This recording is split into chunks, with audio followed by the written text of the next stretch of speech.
Each morning I begin my day with a very private ritual of walking my yard and greeting each of the four directions and the center, the one, the all. As I go through my yard, I notice now that the heads of the grasses that my lawnmower has missed are heavy with seed. The corn is putting out tentative silks of the incipient ears to come. There are grapes on the vine. For millennia, our ancestors were totally dependent and closely connected to the earth and its rhythms and to one another. So on days like this summer solstice, they gathered to celebrate. This is the time of the rose, the blossom and thorn, fragrance and blood. Now on this longest day, light triumphs, and yet begins the decline into dark.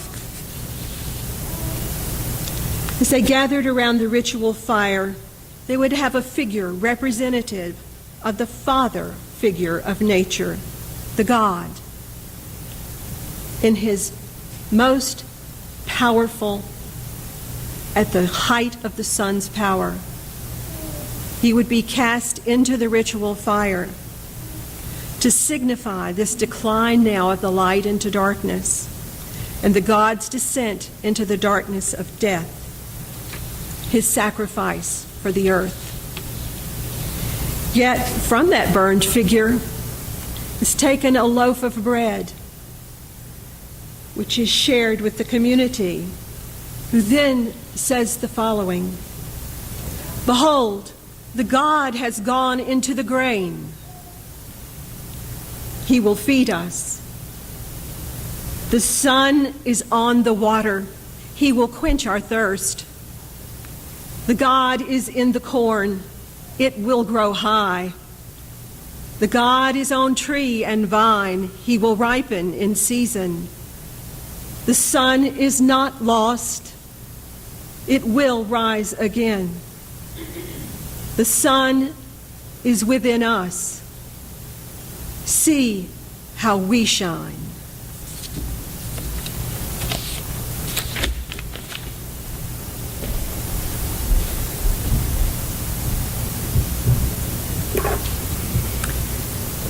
The reading Susan shared comes from a tradition that sees the worries and cares of our lives, the joys and celebrations, as part of a much greater rhythm in creation.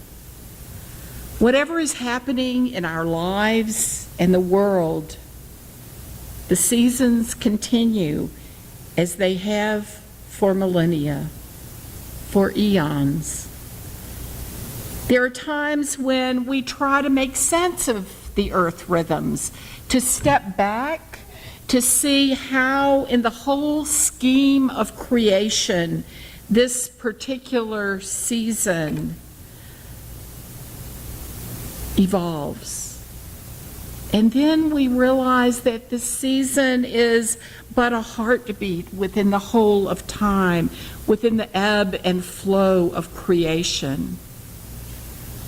We name the eons and seasons while the earth continues, and we seek to make sense of our lives and of the world. Today we arrive at a day in which we celebrate, as we have said, a day when in our culture we honor both the father, the masculine role model for our children, and the celebration of the summer solstice, the recognition of the power of Mother Earth. And it's amazing the power present as we have Father's Day and summer solstice on the same day, for it provides us an opportunity to look at how we might find balance.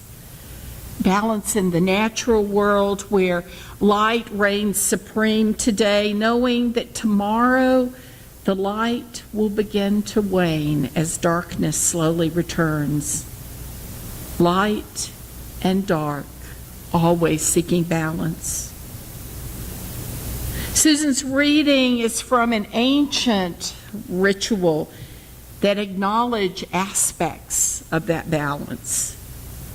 In this season, the celebration of and willing sacrifice of the son, the male. In this ancient myth, the son had to step back and trust that it would return again in winter. Here is one of the most primal rituals of transformation. The dominant light of the sun must recede so that new life can step forward to find its own power and life. This is a rhythm that parents understand. As parents teach their children to find their way, they realize that parents must offer children the way to find their own strength.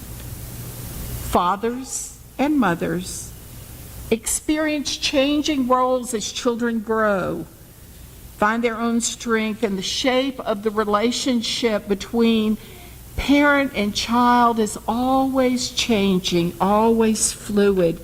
Yet through all the changes, through each stage of life, parents are called to teach children the values that can help them live their lives in a meaningful way, and to teach them the skills to cope with whatever comes their way.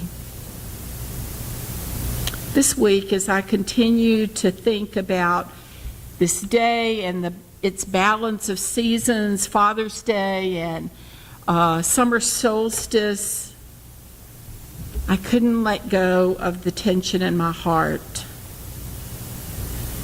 You know, what I know about the traditional beliefs about fathers as the protector and mothers as the traditional nurturers.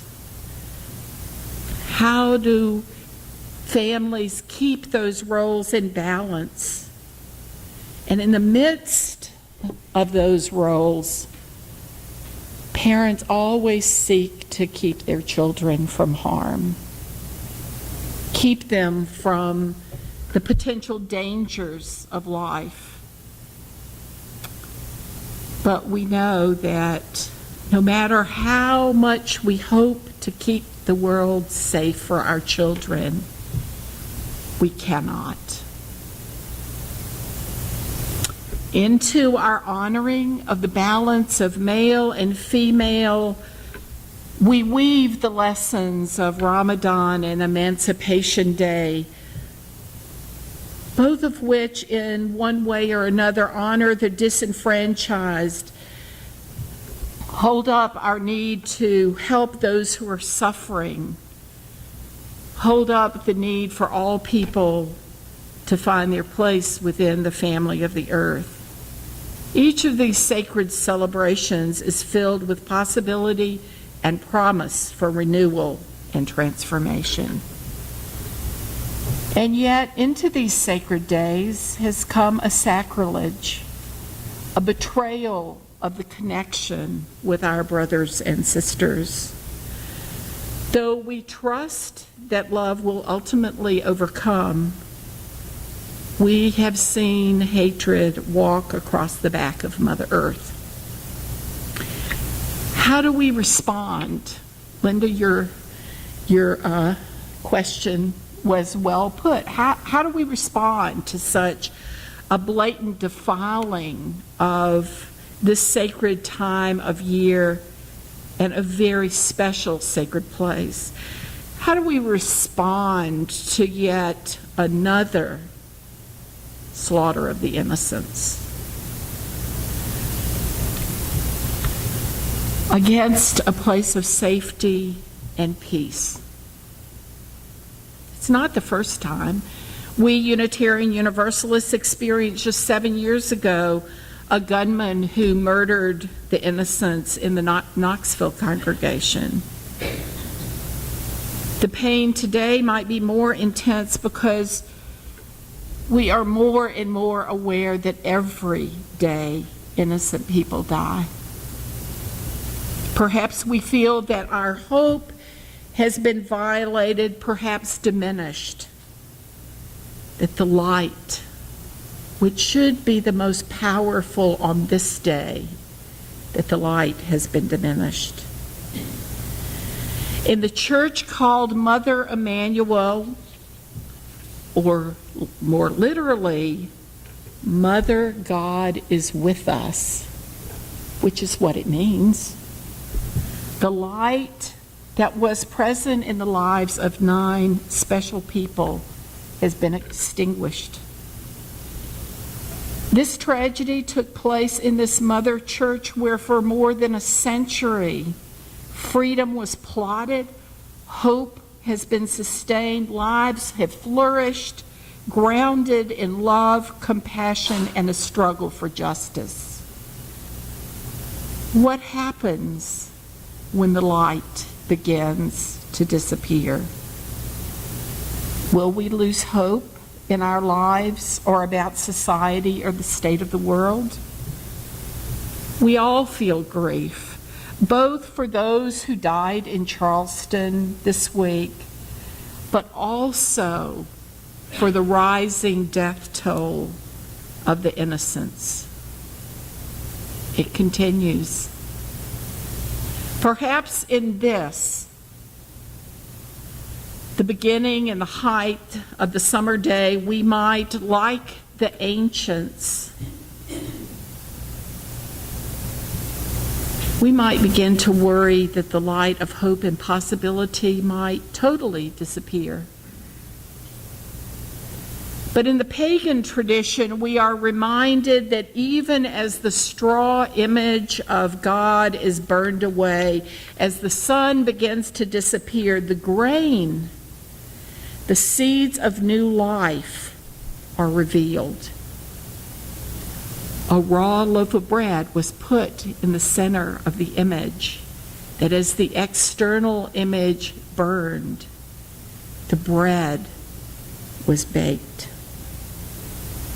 The challenge for us is to find our way forward to regain our light of hope and renewal. Just as we know that the elements of the earth offer us both beauty and laws of nature that can destroy, that the elements give us life and can give us death, we must find our own seeds of hope and life in the midst of destruction.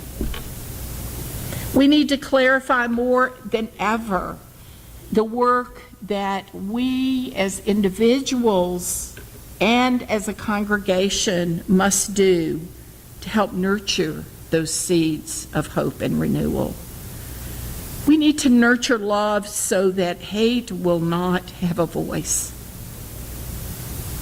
We must do this so that we will not again come to a Sunday where we are burdened with heavy hearts because 9 caring people have died as they reached out in love and friendship to another. Today we hold the members of Emanuel African Methodist Episcopal Church, where they lost beloved members, their minister, people who were murdered, and we hold their families within the heart of this community. Clementa Pinckney,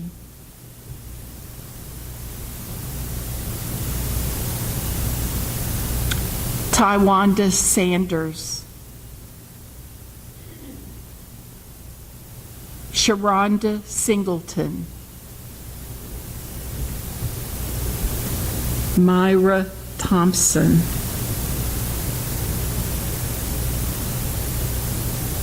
Ethel Lee Lance, Cynthia Hurd,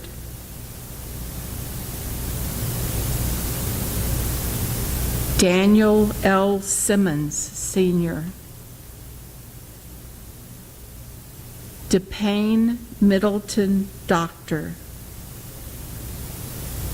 Susie Jackson.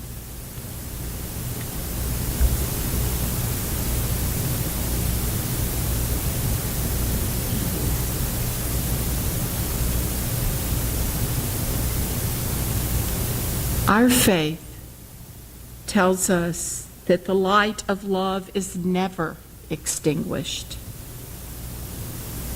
Though we are not in Charleston to give comfort to the Emanuel community, we can still help those in this community who are suffering. And we also are aware that any great loss reminds us of our own losses. We must honor our own grief, but we are also called to be a source of healing to others. One of the metaphors that has helped shape my approach to ministry and service is the image of the wounded healer. And of course, we are all wounded. The question is whether we might use our wounds, the understanding we gain from our own suffering, as a source of healing to others. The story of the wounded healing comes from the Jewish Talmud, and it's about a student who asks the teacher if the Messiah has come. And the teacher says, yes, the Messiah has come. And the student says, where will I find the Messiah? And the teacher says, the Messiah is at the city gate. Now, the city gate was where those who were infirm and suffering and wounded would wait in hopes to find healing. He said, the Messiah will be at the city gate. And the student said, how will I know the Messiah?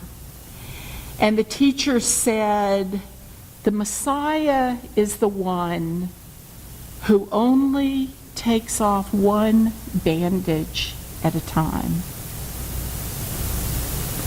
Because by only removing one bandage at a time, the Messiah will always be ready to be of service and healing to others.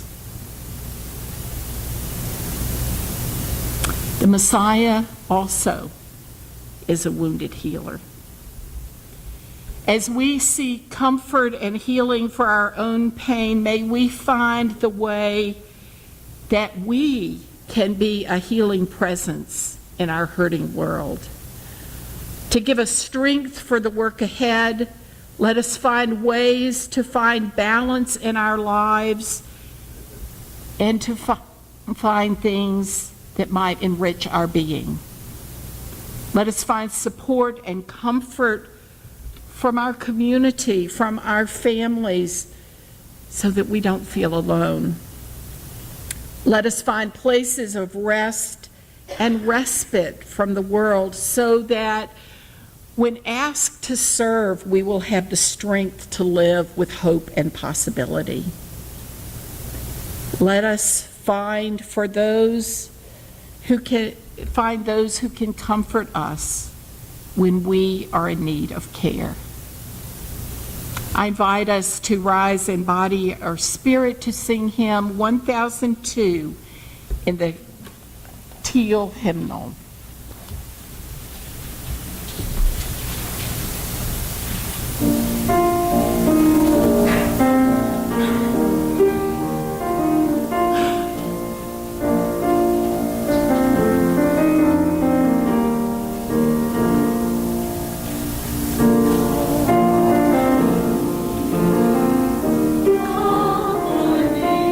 Comfort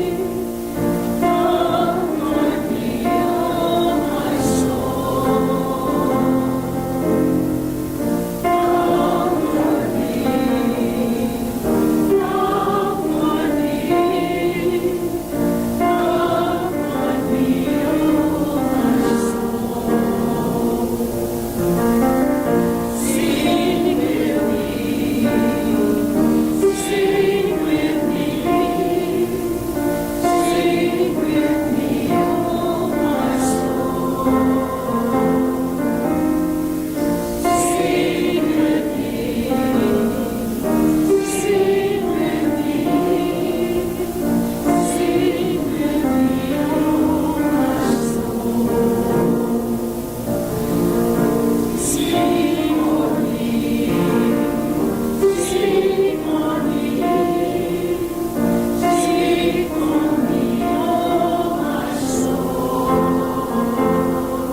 Thank you, and be seated.